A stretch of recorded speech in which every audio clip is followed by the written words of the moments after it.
வாழ்க வளமுடன். வாழ்க வளமுடன். வாழ்க வளமுடன். வாழ்க வையகம். வாழ்க வையகம். வாழ்க வளம். அதுல கேமரா ஏதோ ஓபன் ஆக மாட்டேன். நான் ஒரு ஆப்ஷன் கொடுக்குறேங்கய்யா, அது டச் பண்ண வருதுங்க. நான் ஒரு ஆப்ஷன் கொடுக்குறேங்கய்யா, அதை டச் பண்ண கேட்குங்கய்யா. சரி. இப்ப ஸ்கிரீன்ல வருதாங்கய்யா ஏதாவது? என்ன வருதான்னு கேக்குறீங்க, ஒண்ணுமே வரலையே. இந்த மாதிரி astro start video yes or no அப்படி ஏதாவதுங்கய்யா? The co-host has asked you to start your video போட்டிருக்கு. அது எஸ் கொடுங்கய்யா, ஓகே கொடுங்கய்யா.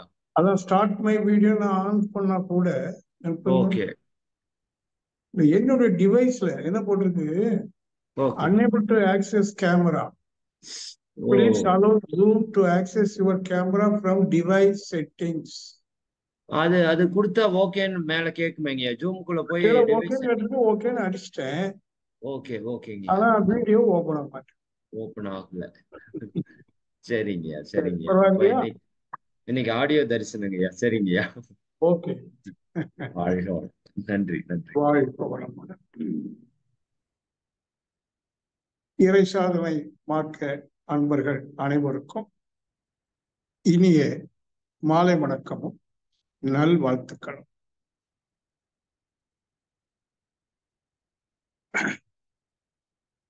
அன்பர்களே, ஒரு நல்ல தவமாற்றி நீங்கள் ஒவ்வொருவரும் அமைதியை தக்க வைத்து அமர்ந்திருக்கின்றீர்கள். எப்போதுமே ஒரு உயர் சிந்தனையில் ஈடுபட வேண்டுமானால் அடிப்படை தகுதி அமைதி. வேற எண்ணங்கள் எழாது, மனம் செதறாது, குவிந்து இருக்கணும். கான்சென்ட்ரேட்டிவ் மைண்ட் என்று சொல்லும். அப்பந்தான் அந்த சிந்தனைக்கு தரக்கூடிய விருந்து, உயர்ந்த கருத்து, அதை முழுமையாக உள்வாங்கிக் கொள்ள முடியும், பதிய வைத்துக் கொள்ள முடியும், பிறகு சிந்திக்கவும் முடியும். அதிலும் இன்றைக்கு மதன் அவர்கள் கொடுத்திருக்கின்ற பொருள், ஞானத்திற்கு எது தடை? ஒரு நல்ல கேள்விதான். ஆனா நீங்க கொஞ்சம் ஆழ்ந்து சிந்தித்தீர்களே ஆனால் ஞானத்திற்கு எதுவுமே தடை இல்லை. இன்னும் சொன்னா ஞானங்கிறது it is very very available. இந்த moment it is available. Now here it is available. ஞானம் ஒண்ணுதான் எப்போது இருக்கக்கூடியது, மாறாதது, அழிவற்றது, எங்கும் நீக்கவர நிறைந்திருப்பது. அப்படி இருக்குன்னு தெரியாத காரணத்தினால அது அஞ்ஞானம் என்று சொல்ல. இப்போ ஞானத்துக்கு ஒரு தடை இருக்குமானால் அது அஞ்ஞானம். ஞானத்தை பற்றி சரியான தெளிவு இல்லைன்னு அர்த்தம். மட்டுமல்ல, ஞானம்னு ஒண்ணு இருக்கு, அதை அடையணும் அப்படிங்கிற எண்ணமே இல்லையே. ஒரு எண்ணம் இருந்து அடைய முடியலன்னா தடைன்னு சொல்லலாம். ஏதோ ஒண்ணு இருக்குது, தேடுறோம், கிடைக்கல, அப்ப ஏதோ தடுக்குதுன்னு சொல்லலாம். ஆனா ஞானம்னு ஒண்ணு இருக்கா அப்படின்னா எது அது? எதை ஞானம் என்று எடுத்துக்கொள்வது? அதுக்கு பிறகு தடை இருக்கான்னு தானே ஆலோசிக்கணும். ஒரு முறை என்ன நடந்ததுன்னு கேட்டீங்கன்னா, அப்போ பகவான் ரமண மகர்ஷியினுடைய ஆசிரமம் திருவண்ணாமலை. ஒரு இளைஞன் அவரை தேடி வர்றான். அப்ப அந்த இளைஞனுக்கு 21 வயது. நான் சொல்லக்கூடியது ஏறத்தாழ ஒரு 80-85 ஆண்டுகளுக்கு முன்பு நடந்த ஒரு நிகழ்ச்சி. அவர் தேடி வந்த பையனுடைய பெயர் யூஜி கிருஷ்ணமூர்த்தி. அவன் எம்ஏ சைக்காலஜி, பிலாசபிலாம் படித்து கொண்டிருக்கிற ஒரு மாணவன். அவன் இளம் வயதிலேயே ரொம்ப ஷூடு டைப். அவனுடைய கேள்விகளுக்கு கல்லூரி பேராசிரியர்களால சரியா பதில் கூட சொல்ல முடியாது. அவன் கேள்வி அவ்வளவு நுணுக்கமா இருக்கும். இப்படி இருக்கிற போது பேராசிரியர் சொல்றாரு அந்த கிருஷ்ணமூர்த்திட்ட, எப்பா நீ ஒரு நல்ல சிந்தனையாளனாக இருக்கிற, எனக்கு கூட உனக்கு வழிகாட்ட முடியல, நான் ஒருத்தரை சொல்றேன், நீ அவரை போய் பாடு அப்படின்னு சொல்றாரு. யாருன்னா ரமண மகர்ஷி போய் பாடுன்னு சொல்லி அனுப்புறாரு. இந்த மாணவனும் திருவண்ணாமலை ஆசிரமத்துக்கு வந்து மகிழ்ச்சி இருக்கிற அந்த ஒரு அறை இருக்கு, நீங்க போயிருப்பீங்க. அதுல அவங்க காலை நீட்டி வெளியில ஜன்னல் வழியாக மிக தொலைவான ஒரு தூரத்தை கண் கொட்டாம பார்த்து கொண்டிருக்கிறான்.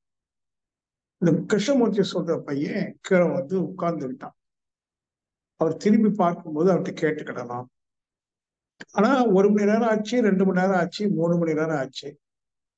அவர் இவரை திரும்பியே பார்க்கல. அவர் கண்ணை திறந்துதான் வைத்திருக்காரு, மூடவும் இல்லை. இப்போ டைம் போக போக கிருஷ்ணமூர்த்திக்கு ரொம்ப கோபம் வருது.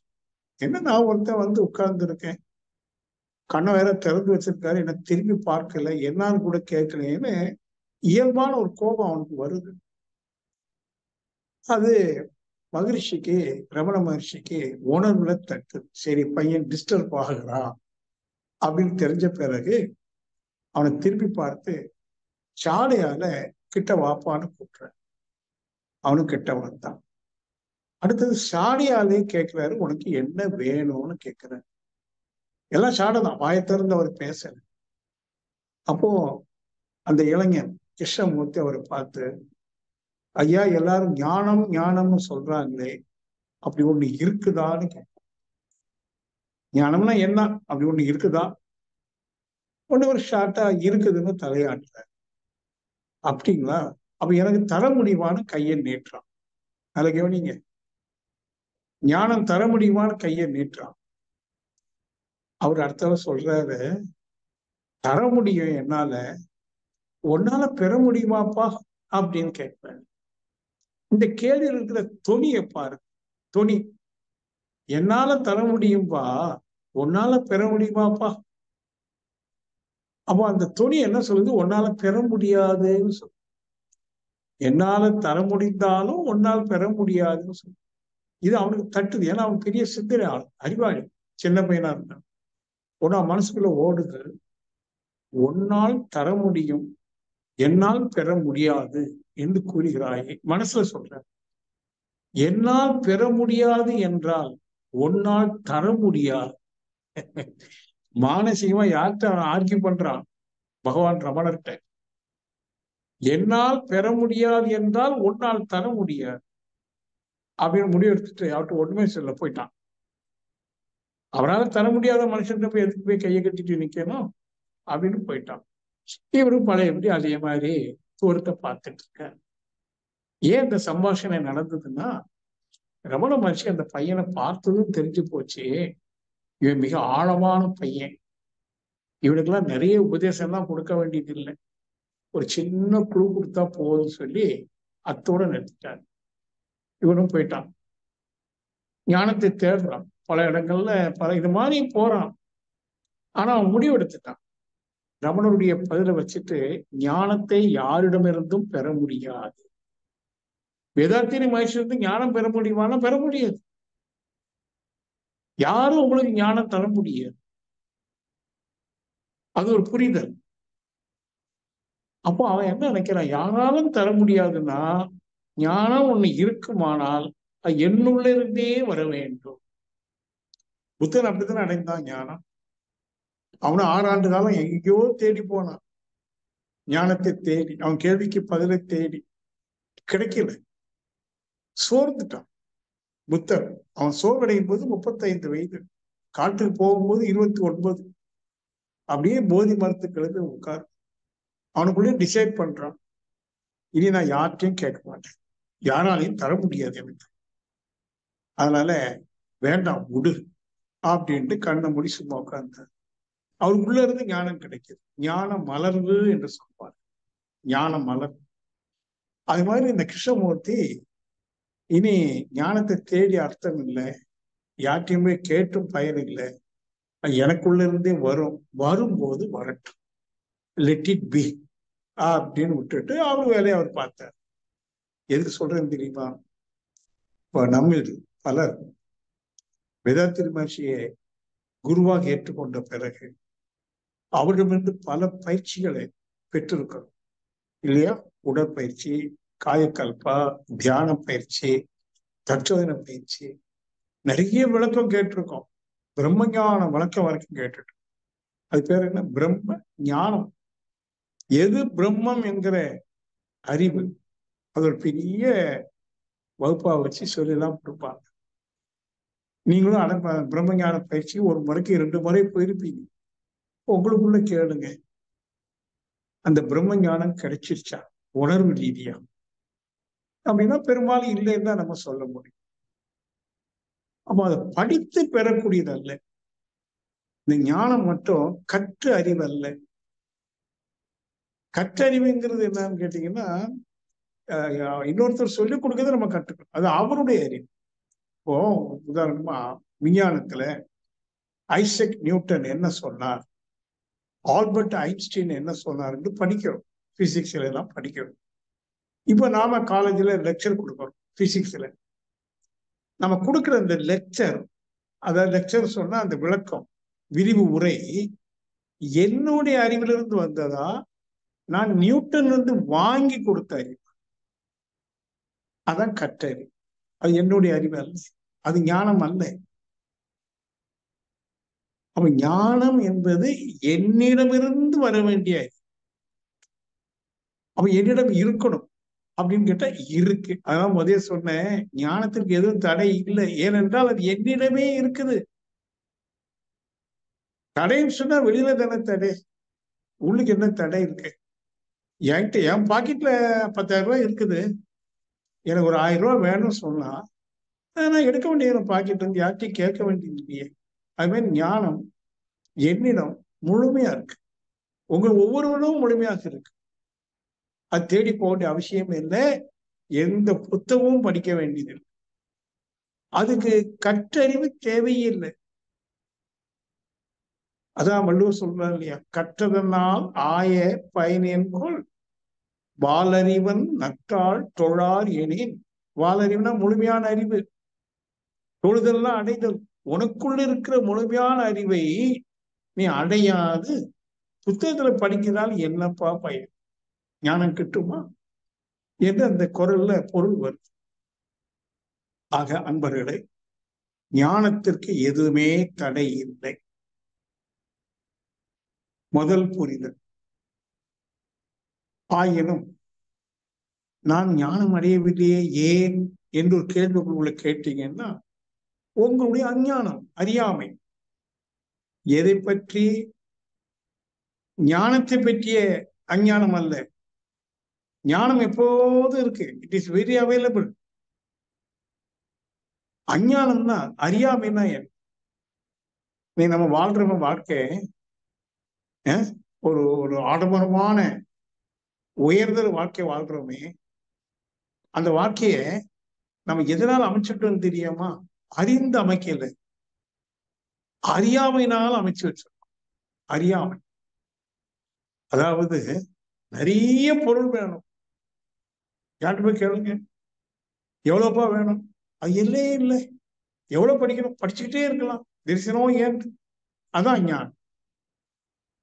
தெளிவில்லை, எவ்வளவு வேணுங்கிறதுக்கு தெளிவில்லை, நம்முடைய தேவையை தீர்மானிக்கிற தெளிவில்லை, அதான் அஞ்ஞானம். நமக்கு என்ன வேணும் வாழ்றதுக்கு? நான் உயிர் வாழணும், என்ன வேணும், எவ்வளவு வேணும், எப்படி பெறுவது? அதுல சரியான ஞானம் இல்லாம நிறைய தேடிட்டு இருக்கிறாங்க. பொருளிட்டுருவங்க மேலும் மேலும் மேலும் மேலும் எல்லையற்று. அதுக்கு நியாயப்படுத்தக்கூடிய காலம் இல்லையா? நல்ல கவனிங்க. வாட்ச் வேணும், எதுக்கு? டைம் பார்க்கறதுக்கு. என்ன விலையில வாங்கணும்? ஆசைப்படுறான். இன்னைக்கு கோடி ரூபாய்க்கெல்லாம் வாட்ச் இருக்கான், 100 ரூபாய்க்கு இருக்கு. இவன் மனசு 100 ரூபாய் வாட்சை கெட்டதுக்கு தயார் இல்லை.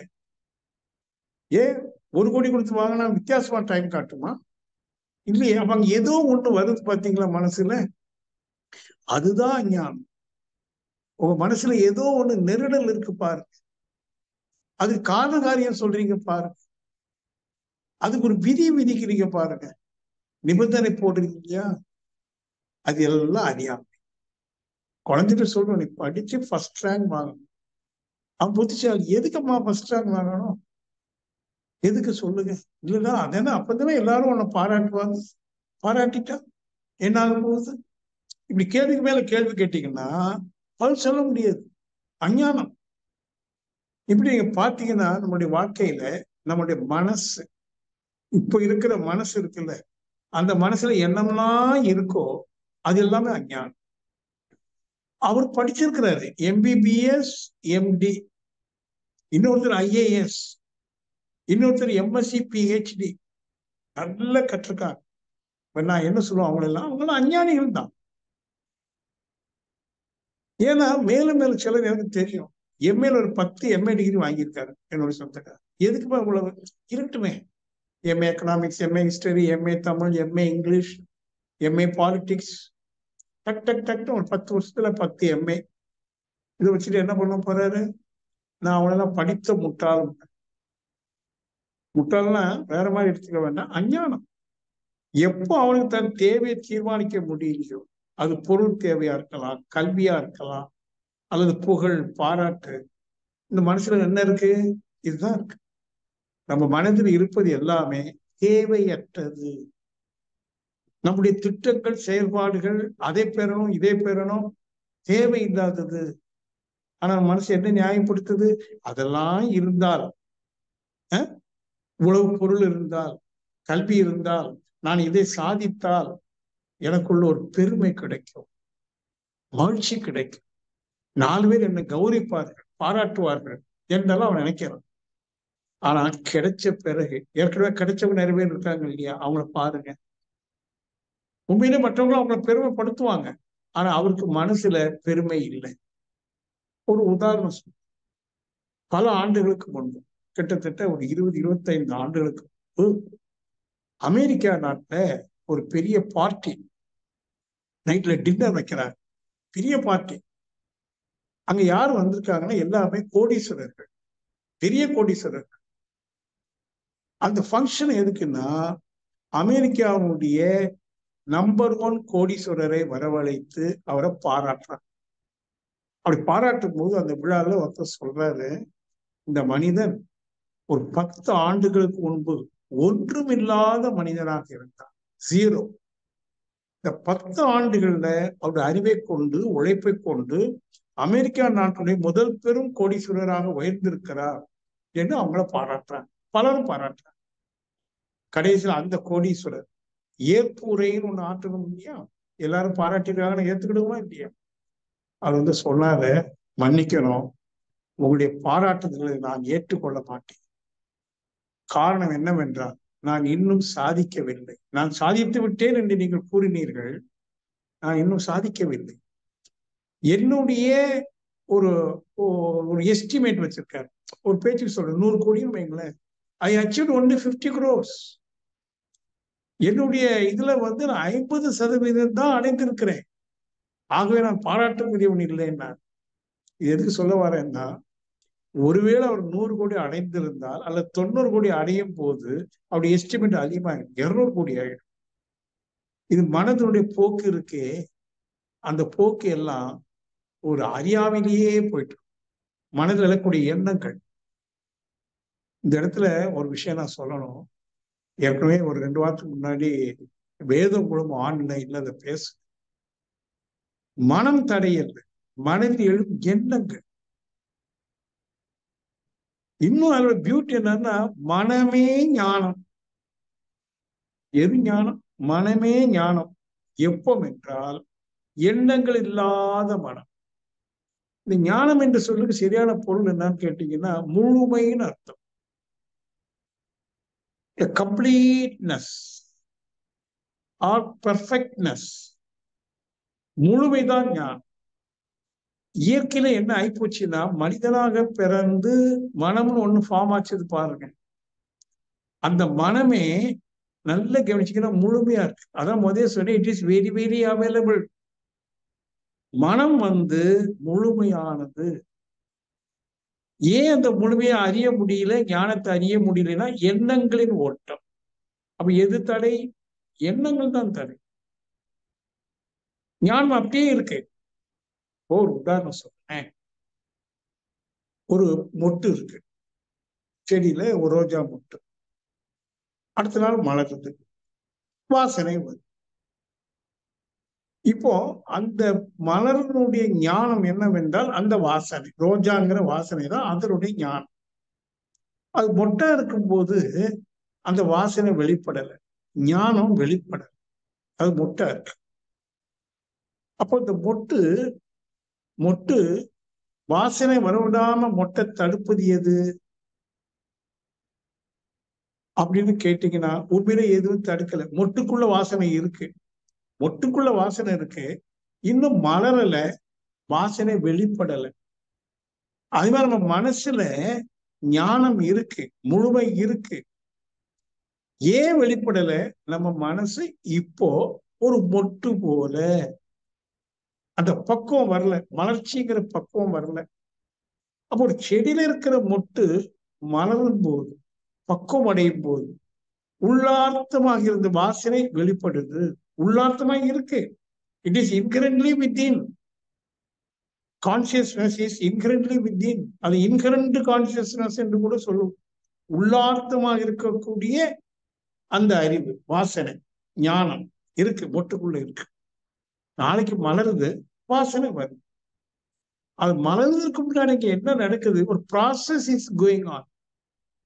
அந்த மொட்டு நாளைக்கு மலர்வதற்கு இன்னைக்கு ஒரு ப்ராசஸ் உள்ள நடந்துகிட்டே இருக்கு, கண்ணுக்கு தெரியாது. அதுக்கு பேரு இன்கரண்ட் எனர்ஜி. உள்ளார்த்தமா இருக்கிற ஒரு ஆற்றல் உள்ளுக்கு பக்குவம் அடையுது. ஓ, தண்ணி இருக்கு, அடுப்புல வச்சுட்டோம், அப்படியே மெதுவா சூடாகுது. இப்போ டைம் ஆச்சு, கொதிக்குது, ஆவியா மாறிடுது, ஆவி வெளிப்படுது. அப்போ கொதிக்கிறதுக்கு முன்னாடி ஆவி இருந்ததான்னு கேட்டீங்கன்னா இருந்தது. நீருக்குள்ள ஆவி இருந்தது, இன்கரண்ட்லி கான்சியஸ்னஸ் உள்ள இருந்தது. சரியான ப்ரிப்பரேஷன் ஆகி ஒரு பெர்ஃபெக்ஷன், கொதிநிலைங்கிற பெர்ஃபெக்ஷன் வரும்போது அது நீராவி வெளிப்படுவது போல, மொட்டில் வாசனை வெளிப்படுவது போல, வெளிப்படுவதற்கு முன்னாடி இல்லையான்னு கேட்டீங்கன்னா இருந்தது, உள்ளார்த்தமா இருந்தது. அங்க ப்ராசஸ் ஆயிட்டு இருக்கு. அது மாதிரி நமக்கு நல்ல சொன்னா நம்ம மனசுல ஞானம்தான் இருக்கு. ஞானம்னா என்ன? பழையபடி முழுமையானது. இந்த இயற்கையில எது முழுமையானது? சுத்த வழி மட்டுமே.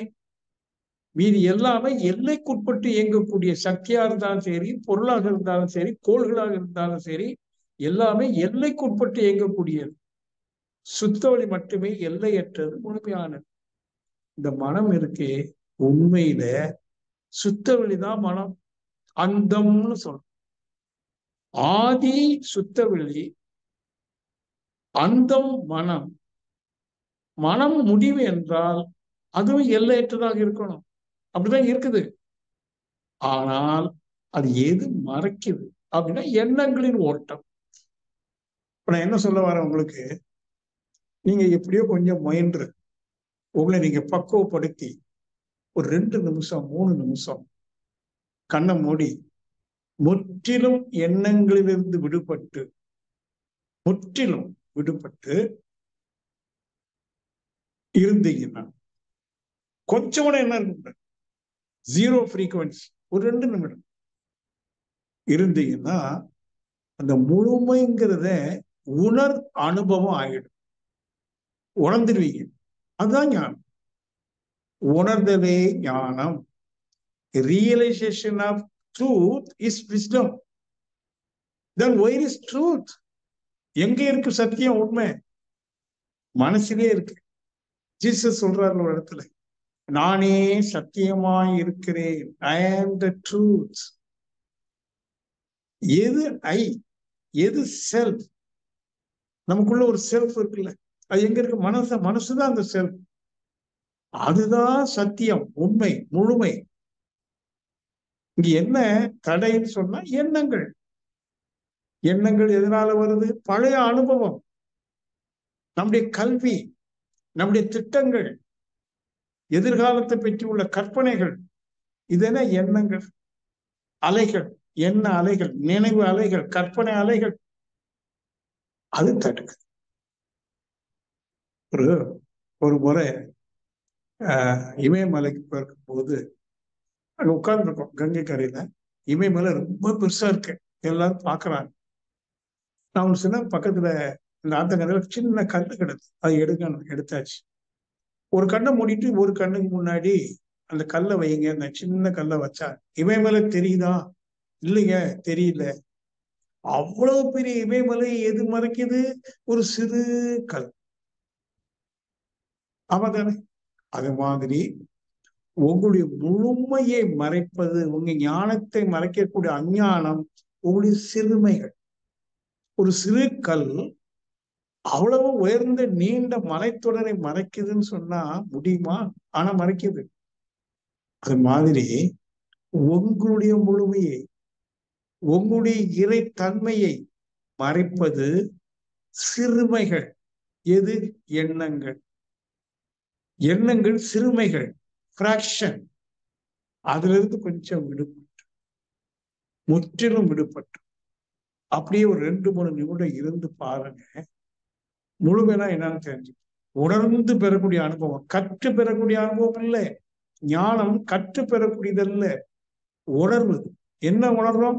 நான் முழுமையா இருக்கிறேன்னு உணர்றேன். நான் முழுமையானவன், எங்கும் வியாபித்து இருக்கிறேன், எல்லாமாக இருக்கிறேன், என்றும் இருக்கிறேன், எனக்கு அழிவே இல்லை. இம்மாற்றம். அப்படி ஒரு அனுபவம், அதான் ஞானம். சரி, அது இன்னும் அந்த அனுபவம் வரலைன்னு வைத்துக் கொள்ளுங்களேன். இருந்தாலும் அந்த ஞானம் இருக்கு, நான் முழுமையாத்தான் இருக்கிறேன், அறியாமல் இருக்கிறேன்னு சொல்லலாம்.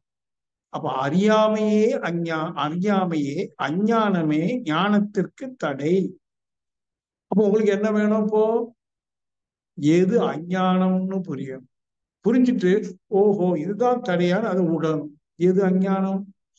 தேவையற்றதை தேவை என்று கருதுகிற ஒரு விஷயம். நல்ல கவனிங்க. தேவையற்றதை தேவை என்று கருதுறீங்கல்ல, அதுதான் தடை, அதுதான் அஞ்ஞானம். அப்ப என்ன புரிதல்? இது தேவையில்லை. வீரோல பாக்குறேன், ஒரு 50 சாரி இருக்கு. ஆனா பர்த்டே வருது அடுத்த வாரம். வீட்டுக்காட்ட பர்த்டே வருதுங்க, சாரி. மனசுல கவனிங்க. ஆனா உங்க பீரோல எத்தனை சாரி இருக்கு? அவ்வளவு இருக்கு. இப்ப இன்னொரு புது சாரி தேவையா? இல்ல. ஆனா தேவைன்னு மனசு சொல்லுது. ஏன்னா பர்த்டே வருது, கோயிலுக்கு போகணும், கணவரை கூட்டிட்டு போகணும், ஈவினிங்ல ஹோட்டலுக்கு போகணும், சினிமாவுக்கு போகணும், புது ஆடை உடுக்கணும். ஒரு நிர்பந்தம், ஒரு conditioned mind. That condition mind, அது ஒண்ணுதான் அங்க அப்ஸ்ட்ரக்ஷனா இருக்கு, தடையாக இருக்கு. ஸோ எப்போ உங்க கண்டிஷன்ல இருக்கு, நீங்களே உங்களுக்கு போட்டு நிபந்தனைகளை உடைத்து கொண்டு வெளியில வரீங்க, ஒரு அன்கண்டிஷனல் லைஃப் உங்களால லீட் பண்ண முடியும். அப்புறம் தடை இல்லை. அப்புறம் கோடி கோடியா வேணும்னு சொன்னா தேவையே இல்லை. அப்ப யாச்சும் ஏன் எவ்வளவு பணம் வச்சிருக்கலாம், உனக்கு தேவையில்லைன்னா நம்ம பத்தி முட்டாளுமா? ஆனா அவன் தேவைன்னு நினைக்கிறான், தேவை இல்லாத தேவை என்று கருதுகிறான். இந்த உடலை கொண்டு எதை எதை நேரடியாக அனுபவிக்க முடியுமோ, அனுபோக அனுபவங்கள் எதெல்லாம் வராதோ, அனுபவத்துக்கு எது வராதோ அதெல்லாம் தேவை. கோடி கோடி பல்கோடி இருக்கு. எத்தனை பிறவி எடுத்தாலும் அந்த பணத்தை கொண்டு அனுபவிக்க முடியாது. ஒரு நாளைக்கு கூடி போனா 3 நேரம் உணவு, 2-3 தடவை ட்ரெஸ்ஸை மாத்தலாம். எவ்வளவு பெரிய பங்களா கட்டினாலும் எவ்வளவு இடத்த ஆக்குபை பண்றோம், கொஞ்சம் எண்ணி பாரு. அவ்வளவுதான் நமக்கு தேவை. ஆனா அதோட நிக்குதா? எவ்வளவு தேவைன்னு கூட அவன் நினைக்கல. இது வாழ்க்கையினுடைய லட்சியமே மேலும் மேலும் பெருக்கிக் கொண்டே செல்வது. அது கல்வியாக இருந்தாலும் சரி, செல்வமா இருந்தாலும் சரி, புகழ் பாராட்டு எதுவா இருந்தாலும் சரி, எக்ஸ்பான்ஷன் எக்ஸ்பான்ஷன் எக்ஸ்பான்ஷன். தடை அதுதான். அது அஞ்ஞானம். ஒரு ஞானி எதையும் தேடுவதில்லை. இன்னும் சொன்னா அவனுக்குள்ள தேவைன்னு ஒரு எண்ணமே இருக்கு. டிமாண்ட்லெஸ் மைண்ட். என்ன சொல்றோம்? டிமாண்ட்லெஸ் மைண்ட். அவனுக்குள்ள அது வருது. முழுமையை உணர்ந்தவனுக்கு அந்த அனுபவத்தினால ஒரு அறிவு தெளிவு வரும். அதான் ஞானம். என்ன ஒண்ணும் தேவை. மகிழ்ச்சியா இருக்கிறதுக்கு, அமைதியா இருக்கிறதுக்கு ஒண்ணும் தேவையில்லை.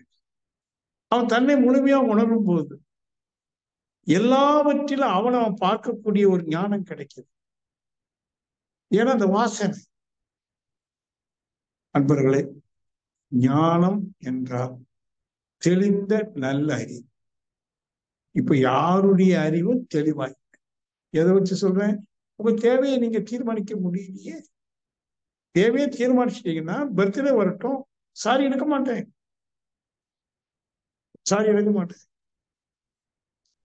அது எனக்கு தேவையில்லை, வேண்டாம், இது எனக்கு தேவையில்லை, வேண்டாம். இந்த வேண்டான்னு சொல்றதுக்கு ஒரு மனசு வேணும் பாருங்க, அதுதான் வேணும் இப்போ. எஸ், வேண்டாம். வேண்டுதல் வேண்டாமை இலானடி சேர்ந்தார்க்கு யாண்டும் இடுமை இல. யாரும் துன்பம் கிடையாது. வேண்டுதல் வேண்டாமே, வேணும் வேணும்னு சொல்றேன், அதெல்லாம் வேண்டாம். அப்படி ஒரு மனசு வரும்போதுதான் இந்த மனம் என்ற மொட்டு மலருது, மலர்ச்சி, ஞானம் வெளிப்படுது. Already it is there inherently. இதையும் வள்ளுவர் பெருந்தகை எப்படி சொல்றாரு பாருங்க. மலர்மிசை ஏகினா மானடி சேர்ந்தார் நிலமிசை நீடு வாழ். யார் இந்த நிலத்துல நீடு வாழ்வார்னா 100 வருஷம் வாழ்றது இல்லை, 100 1000 1000 10000 வருஷம் வாழணும். திருவள்ளுவர் வாழ்ந்து கொண்டிருக்கிறார், இயேசு மகான் வாழ்ந்து கொண்டிருக்கிறார், புத்தர் வாழ்ந்து கொண்டிருக்கிறார், நீடு வாழ்கிறார்கள். ஏன்?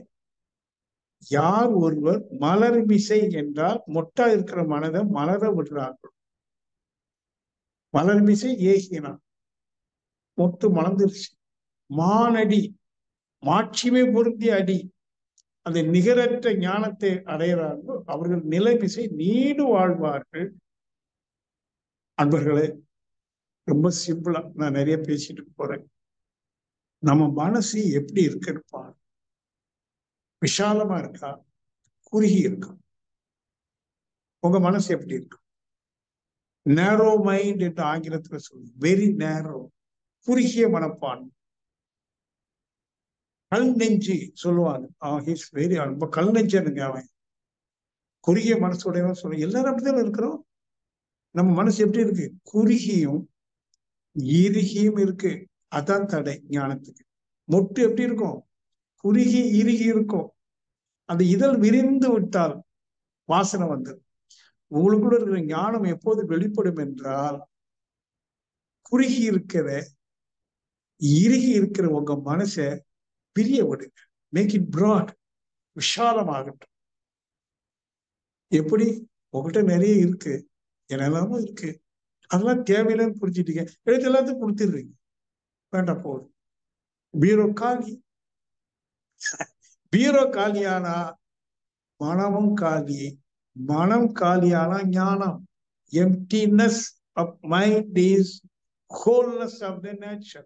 That is wisdom.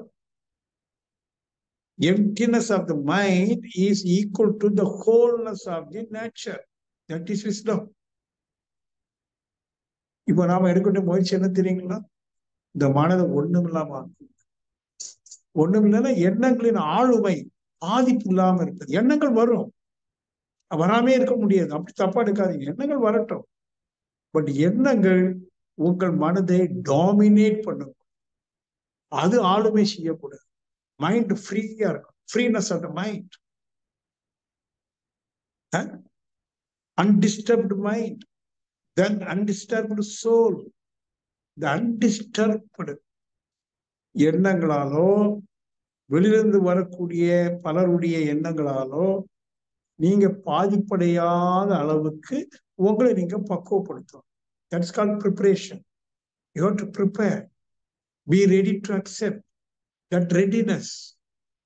தண்ணி அடுப்புல வச்சுட்டோம், அங்க ஒரு ப்ரிப்பரேஷன் நடந்துட்டு இருக்கு இல்லையா? ஒரு ப்ராசஸ் இஸ் கோயிங் ஆன். எதுக்கு?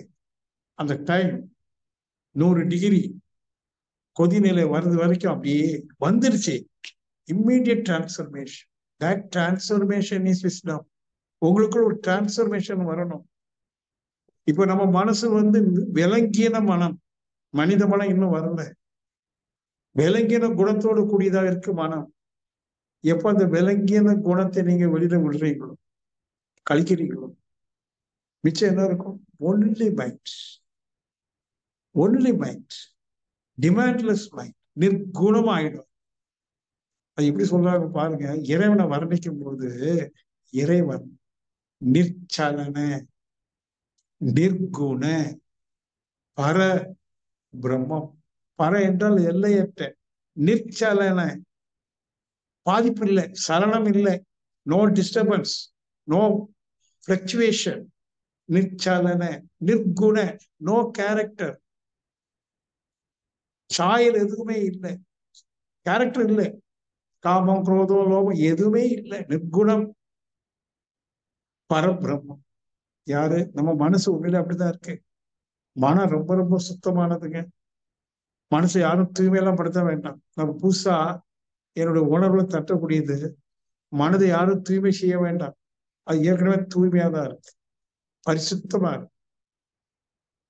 மனதை எதை கொண்டும் அசிங்கப்படுத்த முடியாது, அழுக்கு ஆகாது. ஏன்னா அது இறைவனுடைய இறுதி வெளிப்பாடு. ஆனால் அதுல இழக்கூடிய எண்ணங்கள், எண்ணங்கள் தான் அது. நீங்க நல்ல எண்ணம் கெட்ட எண்ணம் பிரிக்கலாம். மனம் எப்பவுமே நல்ல மனம்.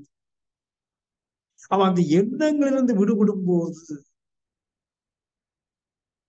நீங்க உங்களுடைய எண்ணங்களிலிருந்து விடுபடும் போது அங்க நீங்க சுத்தமா இருக்குது தெரியும். ஆகவே என்ன சொன்னாங்க வேதத்துல? சுத்த சைதன்ய சொரூபம். எது? மனம். இறுதியாக இறைவனின் வெளிப்பாடுங்கிற மனம் இருக்கே, அது சுத்த சைதன்ய சொரூபம். அஞ்ஞானத்தினால இலக்குடைய எண்ணங்களை நிச்சயமா நிறைவேற்ற வேண்டும் என்று கருதுகிறோமே, அது அஞ்ஞானம். அந்த அஞ்ஞானத்தினால செய்யக்கூடிய செயல்கள், அதனால வரக்கூடிய விளைவுகள், அதுல உணர்ந்து கொண்டே இருக்கிறோம். ஞானம் இருந்தும் உணராம இருக்கிறோம். அப்ப ஞானம் அடையக்கூடியதல்ல, இருக்குங்கிறது உணரக்கூடிய, பார்ப்பது. ஜீசஸ் கிரைஸ்ட் ஒரு இடத்துல சொல்றாரு, நான் அடிக்கடி இந்த வசனத்தை சொல்லுவேன், பரலோக ராஜ்யம் சமீபத்தில் இருக்கிறது.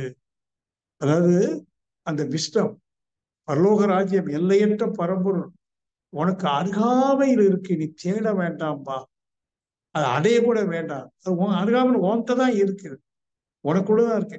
மனம் திரும்புங்கள். உன் மனம் எண்ணத்துல போகுது, அந்த மனதை திரும்பு. எண்ணத்திலிருந்து உன் மனதுக்கு விடுதலை கொடு. என்ன எண்ணம்? உங்க மனசுக்குள்ள என்ன இருக்கு? எல்லாரும் காமன். எனக்கு இன்னும் வேணும், அது வேணும், இது வேணும், இது எனது, நான் அது உனக்கு தரமாட்டேன், அப்படிதானே?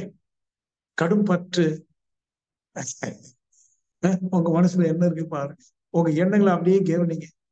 எனக்கு எனக்கு எனக்குன்னு எவ்வளவு எனக்கு வருது. அதுல என்னது எனது எனது, அது பெருக்கணும், நான் யாருக்கும் கொடுத்துட மாட்டேன். இதுதாங்க தடை. எது? அஞ்ஞானம். ஞானத்தை வைத்துக்கொண்டு, முழுமையை வைத்துக்கொண்டு சிறுமைகளுக்காக ஓடிக்கொண்டிருக்கிறோமே, அதான் தான். உங்க கையில பொக்கிஷம் இருக்கு, நிகரற்ற, தனக்கு ஓமை இல்லாதான். உங்களுக்கு ஓமை இல்லாத ஒரு தாள் ஆள் நிலையில் இருக்கு, நிகரற்ற, ஓமையற்ற ஒரு incomparable phenomena is within your mind. அது எதை மறைக்குது? எது மறைக்குது? தேவையில்லாததே தேவை என்று கருதி கொண்டு அதை திட்டமிட்டு எவ்வாறு பெறுவது என்று திட்டமிட்டு கொண்டே இருக்கிறோம் பாருங்க. அது ஒண்ணுதான்.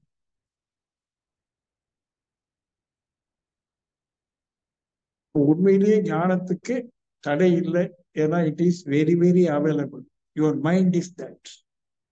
மனமே ஞானம். சூரியன் பிரகாசித்துக் கொண்டிருக்கு, ஞானம். சூரியன் 9 கோடி மைலுக்கு அங்காண்ட இருந்து பிரகாசிச்சுட்டு இருக்கு. ஒரு சின்ன மேகம் அப்படியே ஒரு 1000 அடி 2000 அடிக்கு மேல ஒரு மேகம் அப்படியே போகுது, சூரியனை மறைக்குது. அந்த வெளிச்சம் மறைக்கப்படுது, கொஞ்சம் இருள் வருது, அப்படிதானே? ஆனா கொஞ்சம் எண்ணி பாருங்க, சூரியனை மேகம் மறைக்குமா? சூரியன் எவ்வளவு பெருசு, எவ்வளவு தொலைவு இருக்கு, மேகம் பக்கத்துல இருக்கு, எப்படி மறைக்க முடியும்? மேகத்துக்கு கீழே இருந்து நம்ம சூரியனை பார்க்கிறோம், அது மறைக்க மாதிரி தெரியும். சூரியன் எதுவும் மறைக்க முடியாது. It is very very available. Sunlight is very very available. எல்லா பக்கத்துக்கும் போகும். சூரியன்ல இருந்து வர வெளிச்சம் கோள வடிவிலே அப்படி விரிஞ்சு விரிஞ்சு போயிட்டு இருக்கு. எதுவும் அதை தடுக்க முடியாது. அதான் ஞானம். அது போல நமக்குள்ள ஒரு சுயம்னு ஒண்ணு இருக்கு. அந்த சுயம் ஞானமா பிரகாசித்து கொண்டே இருக்கு. அது எதுவும் அதை தடுக்க முடியாது. ஆனா எது தடுக்கு? மேகத்துக்கு ஒப்பிட்டேனே, அது மாதிரி எண்ணங்கள் ஒவ்வொன்றும் மேகம் வரும் போகும், வரும் போகும். நம்ம அதுல ஐடென்டிஃபை ஆகும். நம்ம எழக்கூடிய எண்ணங்களை வைத்துக்கொண்டு நாம அடையாளம் பார்க்கிறோம். நமது அடையாளம் சுயம், பிரகாசம் ஐந்தது, விளக்கு. அது விளக்கு, விளக்கி கொண்டிருப்பது, விளங்கி கொண்டிருப்பது. அதான் உண்மையிலே ஏமானம். அதான் நான். இந்த சின்ன சின்ன எண்ணங்கள், மேக கூட்டங்கள் அதை மறைக்க முடியாது. நாம அந்த எண்ணங்கள்ல போய் சிக்கி நமக்கு ஒரு அடையாளத்தை வைத்துக்கொண்டு அங்கேயே போயிடுறோம். ஞானத்தை வச்சுட்டு அஞ்ஞானத்துல அலையணும். அவ்வளவுதாங்க அன்பர்களே. நீண்ட கால அவகாசம் எடுத்துக்கொள்ள வேண்டாம். ஞானத்திற்கு ஒரு தேடல் தேவையில்லை, எந்த பயிற்சியும் தேவையில்லை. ஒரே ஒரு புரிதல், ஒண்ணே ஒண்ணு. தேவையில்லாததே தேவையில்லை என்று புரியணும். அந்த புரிதல்ல உறுதியா இருக்கணும். புரிஞ்சா மட்டும் போற. ஆமாங்க, எனக்கு 100 சாதி எதுக்கு தேவையில்லைதான். சரி, அப்ப எடுக்காம இல்ல, அது இருக்கட்டுமே. 100க்குள்ள 101 இருந்தா ஒண்ணு, 100 தேவையில்லை, இந்த ஒண்ணு கூட தேவையில்லை. இருந்தாலும் இந்த இருந்தாலும் நினைத்த போட்டு நியாயப்படுத்துறோம் பாருங்க, அதுதான். சாரியா சொல்லிட்டேன். Very sorry. நீங்க பெண்கள் தான் நிறைய இருக்கீங்கன்னு நினைக்கிறேன். ஆண்களுக்கும் சொல்லலாம், எல்லாருக்கும் சொல்லலாம். எல்லா மனசும் தேவையில்லாத தேவை என்று கருதி ஓடிக்கொண்டிருக்கிற ஓட்டம் மட்டுமே தடை என்று புரிந்து கொண்டு ஓடுதலை நிறுத்து. No need to seek. அதுவும் ஜீசஸ் தான் சொல்ற. தேடாதே, பார். ஞானத்தை தேடாத, பார். It is very very available. பார். No need to seek but see. பெரிய பெரிய வார்த்தைகள் அதெல்லாம். நோ நீட் டு சீக்னு சொல்ற. தேட வேண்டிய அவசியமே இல்லை. எதுவா இருந்தாலும் பணம் கூட தேட வேண்டிய அவசியம் இல்லைங்க. பணம் கூட தேட வேண்டிய அவசியம் இல்லை. பறவைகள் நாளைய உணவை சேமிப்பது இல்லை. ஒரு இடத்துல சொல்றேன், அதுக்கு நாளை என்ற ஒரு நாள் இல்லை. விடிஞ்சதெல்லாம் இயற்கையை போட்டு கா கா கான்னு கத்திட்டு பறந்து போகுது. எங்கேயாவது காகம் உணவு இல்லாம செத்து இருக்கான், மனுஷன் செத்து இருக்கான். 6 அறிவு மனிதன் வறுமையில சாகரம். விலங்குகளும் பறவைகளும் நீந்துவனவோ உணவு இல்லை என்று செத்து இருக்கான். மனுஷன் தான் அதை கொள்றான். You see your mind, where you are, what you are. காகத்துக்கு சளி பிடிச்சிருக்கா? ஏன் உனக்கு எனக்கு சளி பிடிக்குது? ஞானமா? எது ஞானம்? தேவையில்லாத தேவை என்று கருதி கொண்டு தேவையற்ற செயல்களில் ஈடுபடுகின்ற காரணத்தினால சளி பிடிக்குது, நோய் பிடிக்குது. இதான் ஞானம். இந்த கொஞ்சம் பிடிச்சிட்டுங்க. இன்னைக்கு நைட்டே தூங்காதீங்க. அடிக்கடி சொல்லுவான், இன்னைக்கு நைட்டு தூங்காது. உட்காந்து கட்டில உட்கார்ந்துட்டு அவர் தூங்கட்டும், போத்திட்டு தூங்கட்டும், நீங்க தூங்காது. நான் நீ சொன்னதெல்லாம் ஒரு உளறல் மாதிரி உங்களுக்கு தெரியும். இதுல ஏதாவது ஆழமான கருத்து இருக்கான்னு தேடி போட்டீங்க. காலையில தூங்கவே இல்லை, நைட்டு பூரா முழிச்சிருங்க, காலையில விழிக்கிறீங்க. அந்த விழிப்பு தான் ஞானம், ஒரு தெளிவு. புத்தன் தூங்கல, கண்ணை மூடி உட்கார்ந்தான் போதி மரத்துக்கு 6 மணி நேரம். புத்தனா மலர்ந்து நாமும் மலர முடியும். எது தேவையில்லை என்பதை மட்டும் புரிச்சுட்டு, அது தேவையில்லை என்ற காரணத்தினால் அது அப்படியே விட்டு விடும். No more seekings. I arrived, already arrived my station. இந்த வீடு பேருன்னு சொல்லுவாங்க இல்லையா, தன்னுடைய சொந்த வீட்டு அடையும். திருக்குறள்ல சொல்லப்படாத 4வது பால் வீடு பேர், சொல்லப்பட்ட முப்பால் அறம்பொருள் இன்பம். சொல்லப்படாத ஆனால் ஒவ்வொரு குரலுக்குள்ளும் மறைமா இருக்கக்கூடிய 4வது பால் வீடு பேர் அடைந்தது. ஆனா அடைஞ்சிட்டோங்கிறத அறிதலே ஞானம். I already arrive. அதான் ஞானம். அதான் எஸ். பரலோக ராஜ்யம் சமீபத்தில் இருக்கு. நீ தேட வேண்டாம். மனம் திரும்பி பா, have a look, that is you. அதான் நீ. முடிஞ்சு போச்சு. இப்போ கேளுங்க, தான் கலந்து உரையாடும் ஞானத்திற்காக 45 நிமிஷம் ஏதோ சொல்லி இருக்கிறேன். இனி நீங்க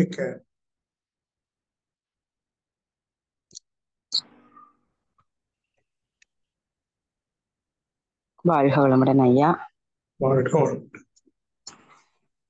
ஐயா, ஞானத்திற்கு எது தடை அப்படிங்கிறது ரொம்ப சிறப்பான விளக்கம் கொடுத்துருங்க ஐயா. ஞானம் நமக்குள்ளதான் இருக்குது, அது மொட்டு மாதிரி இருக்குது. நம்மளோட தேவையான குறைத்து கொள்ள வேண்டும். மனம் விசாலமா இருக்கணும், பரந்த எண்ணங்கள் இருக்கணும். அப்ப நம்மளுக்கு ஆட்டோமேட்டிக்கா அந்த ஞானம் வருங்கிறதுக்கு நிறைய விளக்கங்கள் ஐயா. பரலோக ராஜ்யம் சமீபத்தில் இருக்குது, மனம் திரும்புங்கள். அதாவது அந்த சாரி இருந்தா கூட நமக்கு தேவையில்லைன்னா வேணான்றணும், இல்லை பிறந்த நாள் அப்படின்றது. அப்போ ஆசை குறைய குறைய மனம் விசாலமா நிறைய பேருக்கு கொடுக்குற எண்ணம் வரும்போது, அன்பு கருணை வரும்போது ஞானம் உள்ள இருந்து அப்படியே விரியும். அது வேற எங்கேயுமே இல்லை, நமக்குள்ளதான் இருக்குங்கிறதுக்கு ரொம்ப ஒரு தெளிவான விளக்கம் ஐயா. சிறப்பு சிறப்பு. இதை 2-3 தடவை போட்டு கேட்டாலே நமக்கு கண்டிப்பா இதுக்கு ஒரு நல்ல இது கிடைக்கும் ஐயா. ஆழ்ந்த கருத்துக்கள் நிறைய கொடுத்துட்டு இருக்கிறாங்க. எல்லாருமே ஐயா வாழ்த்தலாம். மிக சிறப்பாக ஞானத்திற்கு எது தடை அப்படிங்கிறதுல ஐயா நிறைய விளக்கங்கள் கொடுத்தாங்க. அதுல சிறப்பான ஒரு கருத்துக்கள். எப்போதுமே ஐயாவோடது ரொம்ப ஆழ்ந்த கருத்துக்கள். ஐயா எல்லாரும் வாழ்த்திடலாம். ஞான ரிஷி AS ராதாகிருஷ்ணன் ஐயா அவர்கள் வாழ்க வளமுடன். ஐயா அவர்களது உடல் நலம் வாழ்க வளமுடன். ஐயா அவர்களது அருள் தொண்டு மென்மேலும் சிறக்க வாழ்க வளமுடன். ஐயா அவர்களும் அவர்களது அன்பு குடும்பம் அருட்பேராற்றல் கருணையினால் உடல் நலம், நீள ஆயுள், நிறை செல்வம், உயர்ப்புகள், மெய்ஞானம் ஓங்கி வாழ்க வளமுடன், வாழ்க வளமுடன், வாழ்க வளமுடன். மிக்க நன்றி ஐயா. வாழ்க வளமுடன். ரங்கநாயகியம்மா ஹேண்ட் ரைஸ் பண்ணுங்க.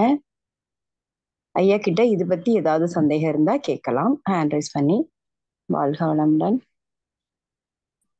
ஐயா சொன்ன விளக்கத்துல ஏதாவது சந்தேகம் இருந்தா ஹேண்ட் ரைஸ் பண்ணி கேட்கலாம்.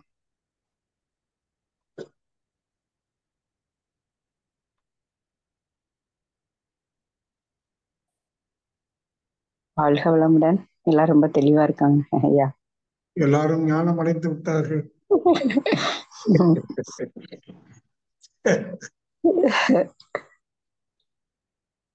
எல்லாருக்கும் எல்லா விளக்கமும் தெரிஞ்சிருச்சு போல இருக்குது. அது எனக்கு ரொம்ப மகிழ்ச்சியை தருது. கண்டிப்பா ஐயா. சாம்சங் அன்மிட் கொடுத்துருக்கேமா.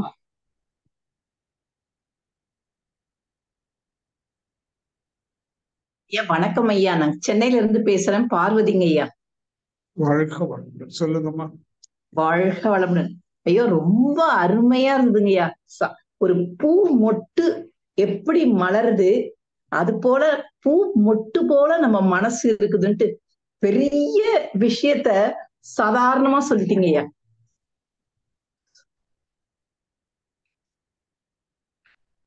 சரி. அப்புறமா நீங்க ஒரு 7-8 வருஷத்துக்கு முன்ன நீங்க சென்னைக்கு வந்திருந்தீங்கய்யா, ஜவஹர் நகர் மன்றத்துக்கு. அப்போ நீங்க மனம்னா என்னன்னு சொன்னீங்கய்யா. எண்ணங்களின் தொகுப்பு. இன்ன வரைக்கும் அது அப்படியே என் சிந்தனையில ஓடிக்கிட்டே இருக்குங்கய்யா. மனம்ன்றது எதுவுமே கிடையாது, எண்ணங்கள் தான். அதுக்கு ஒரு உதாரணம் சொன்னீங்க. ஒரு கூடையில கதம்போன்னு இருக்குது. அப்ப நம்ம அந்த பூவை நம்ம என்ன சொல்றோம்? கதம்போன்றோம். கதம்பம்னா 4-5 வகையா கலந்து கட்டின பூக்கள். அத அதுல இருந்து ஒரு பூவா பிரிச்சு எடுத்துட்டோம்னு வச்சுங்கய்யா, கடைசியில அது பேர் கதம்பம் கிடையாது. அது போல எண்ணங்களின் தொகுப்பு மனம் என்றது நீங்க ஒரு 7-8 வருஷத்துக்கு முன்ன சொன்னது அவ்வளவு நல்லா இருந்ததுங்க. இன்னைக்கு என் மனசுல இருந்து அதை சொல்லணும்னு உங்களாண்ட சொல்லிட்டேங்க ஐயா. வாழ்க வளமுடன். பாரதியம்மா ரொம்ப சந்தோஷம். அவ்வளவு நினைவோட அந்த உதாரணம் சொன்னீங்களே, கதம்பம். நல்ல உதாரணம். எல்லாரும் புரிந்து கொள்ளும். கதம்பம்னு ஒரு பூ கிடையாது. கரெக்ட். கிடையாது. அது மாதிரி மனசுங்கிறது எண்ணங்களால் வந்த ஒரு வேற ஒண்ணு. அது கரெக்டுங்கய்யா. ஆமாங்கய்யா. உங்களுடைய சிந்தனை எல்லாம் எனக்கு ரொம்ப பிடிக்கும் ஐயா. எனக்கு எப்படி சொல்றதுன்னு தெரியல. என்னுடைய இதுக்கு நீங்க ஒரு வழிகாட்டலீங்க. வாழ்க வளமுடன். அதே மாதிரி இறைமதன் ஐயா இப்போ எடுத்துன்னு போற இதுவும் ரொம்ப நல்லா இருக்குங்க ஐயா. எக்ஸலண்டா இருக்குங்கய்யா. Very good. அது அப்படியே தொடர்ந்து பின்பற்றுங்க. இறை சாதனை மார்க்கத்தை அப்படியே பின்பற்றி வாங்க எல்லாரும். கண்டிப்பாங்க ஐயா. எந்த இடத்துலயுமே நமக்கு நல்லது சொல்ல சமயத்துல அதை நம்ம ஏத்துக்கணுங்க ஐயா. மிக்க நன்றி அம்மா. வாழ்க வளமுடன். நன்றிங்க ஐயா. வாழ்க வளமுடன். நன்றிம்மா. ரெட்மி அன்னிட் கொடுத்துருக்கேம்மா. ரெட்மி ஐயா வாழ்க வளமுடன் ஐயா. வாழ்க வளமுடன் ஐயா. காக்கா அடைஞ்ச நாணத்தை நாம இன்னும் அடையலன்றத தெரிஞ்சுக்கிட்டேன். எப்படிங்க? எனக்கு கேட்கல. காகா அடைஞ்ச நாணத்தை நான் இன்னும் அடையல அப்படின்ற விஷயத்த தெரிஞ்சுக்கிட்டேன் இன்னைக்கு. அம்மா என்ன இது புரியல. காகம் அடைந்த ஞானம்னா சொல்லுங்கம்மா. ஐயா ஐயா இப்போ காகத்தை பத்தி சொல்லிட்டு இருந்தாரு. அம்மா அது ஒரு உதாரணத்துக்கு சொன்னேன். ஆனா காகம் ஒண்ணும் ஞானம் அடையல. அது உதாரணத்துக்கு நாளைக்கு தேவை, நாளைக்கு வேண்டியது நாளைக்கு பார்த்துக்கிடலான்னு அது இருக்குதுன்னா அவ்வளவுதான் அதுக்கு சிந்தனை. ஆனா மனிதனுடைய அறிவு அப்படி இல்லை. அது வளர்ச்சி அடைந்து முதல்ல அதுக்கு தேவையில்லைன்னு தெரியல. கிடைச்சா பெருக்கிக்கிட்டே போறோம். அதனால என்னாச்சுன்னா நாளைக்கு ஃப்ரீயா இருக்கலாம்னு நினைக்குது. நாளை வந்த பிறகு மீண்டும் அந்த பெருக்குது, மாட்டிக்குது. பாடம் கத்துக்கலாம் இல்ல ஐயா? அப்ப இல்ல அது ஒரு உதாரணத்துக்கு தான்ப்பா. காகத்திட்ட இருந்து பாடம் கத்துக்கிறது இல்லை, உங்கள்கிட்ட இருந்து நீங்க பாடம் கத்துக்கிட்டீங்கன்னா உங்களுக்குள்ள இல்லாததுதான். ஒவ்வொரு மனிதனுக்குள்ளும் ஞானம் அவ்வளவு அபரீதமா இருக்கு. பேரறிவுடைய இறுதி வெளிப்பாடு தானே மனிதன். அதனால பேரறிவு அவன்கிட்ட இருக்கு, ஞானம் இருக்கு. திரும்பி பார்க்கணும் கொஞ்சம். நம்ம தேவையில்லாதெல்லாம் பார்த்துட்டு இருக்கோம். தேவையில்லை அது, ஆனா பார்க்கிறோம். தேவைன்னு நினைக்கிறோம், தேடுறோம், மொயிலுகிறோம், பெருகிறோம், கஷ்டப்படும். அப்ப தேவை இல்லாததே தேவை இல்லை என்று தீர்மானிக்கிற அறிவை நீங்க பெருக்கணும் சிந்தனை மூலம். சரி சரி, நன்றி ஐயா. வாழ்க வளமுடன். வாழ்க வளமுடன் அம்மா. மிக்க நன்றி. வாழ்க வளமுடன். இதை பத்தி ஏதாவது சந்தேகம் இருந்தா ஹேண்ட் ரைஸ் பண்ணலாம். யாருக்கும் ஒருத்தர் கேட்கிற கேள்வியும் எல்லாருக்கும் அது பயனுள்ளதா இருக்கும். வாழ்க வளமுடன்.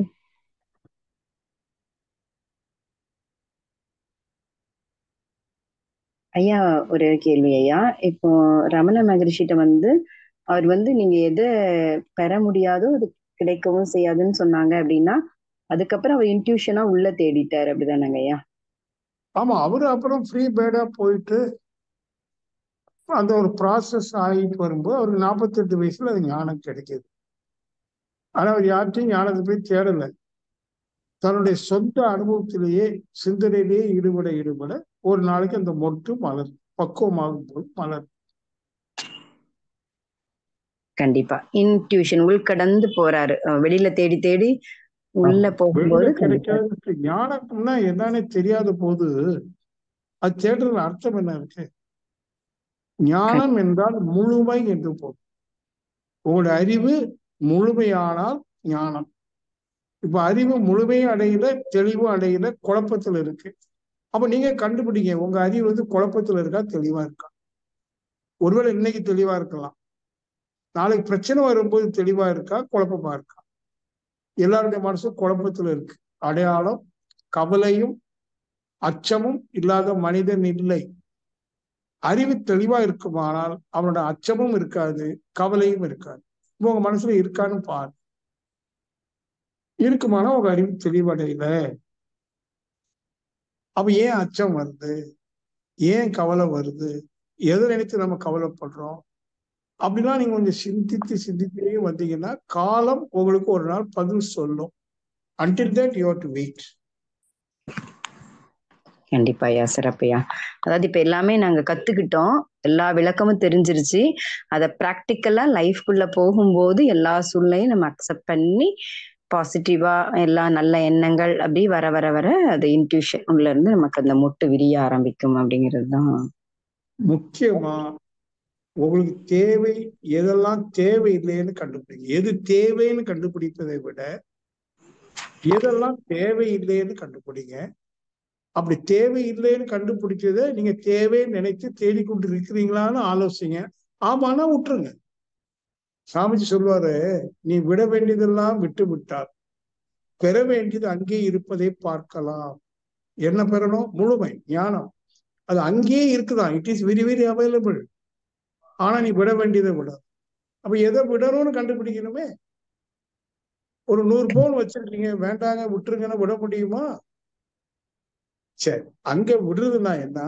யாருக்கும் தூக்கி 100 பவுனை கொடுக்க வேண்டாம். இது என்னுடையது இல்லை.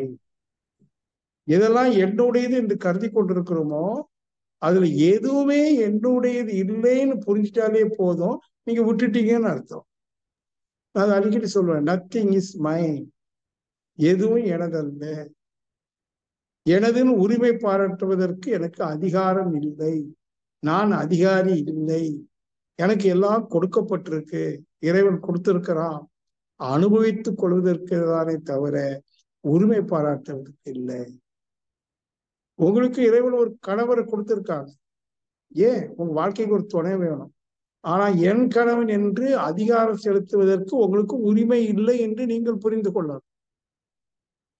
You have no right to claim. இந்த புரிதல் தான் ஞானம். சிறப்பு.